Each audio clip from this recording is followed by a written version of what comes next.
In a move that has sparked intense debate, the Trump administration has pulled the plug on a staggering $679 million in funding for offshore wind infrastructure projects. But here's where it gets controversial. While the administration claims this decision will redirect resources to critical port upgrades and traditional energy sectors, critics argue it's a step backward for renewable energy and a blow to America's clean energy future. And this is the part most people miss. The decision isn't just about money.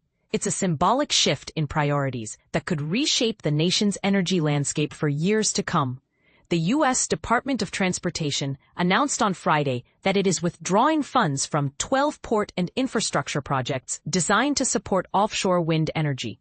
According to the department, these projects were misaligned with the administration's goals, which now focus on rebuilding America's shipbuilding industry and promoting traditional energy sources. The defunded projects include major initiatives like the Sparrows Point Steel Marshalling Port Project in Maryland, the Arthur Kill Terminal in New York, and the Humboldt Bay Offshore Wind Heavy Lift Multi-Purpose Marine Terminal in California, which collectively had been allocated hundreds of millions of dollars. Where possible, funding from these projects will be redirected to address critical port upgrades and other essential infrastructure needs, the Department of Transportation stated. But critics, including Democratic governors from New York, Massachusetts, Connecticut, Rhode Island, and New Jersey, argue that this move undermines years of progress and sends a troubling message to investors. In a joint statement, the governors warned that canceling fully permitted projects, some nearing completion, could deter future investments and increase costs for taxpayers. This decision is the latest in a series of actions by the Trump administration to scale back federal support for offshore wind. Last month, the Department of Commerce launched an investigation into wind turbine imports, potentially paving the way for new tariffs.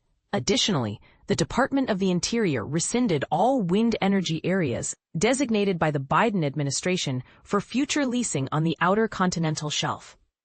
The administration also halted work on the 700-megawatt Revolution Wind project and announced plans to revoke approval for the 2.2-gigawatt Maryland offshore wind project.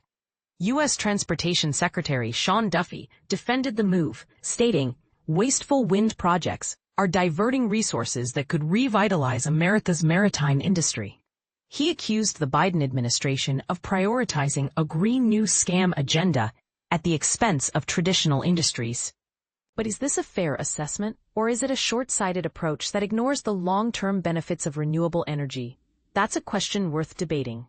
As the dust settles on this decision, one thing is clear: the future of offshore wind in the U.S. hangs in the balance. Will this shift in policy protect traditional industries, or will it stifle innovation and leave America trailing behind global competitors in the race for clean energy? We'd love to hear your thoughts. Do you agree with the administration's approach, or do you see this as a missed opportunity? Let us know in the comments below.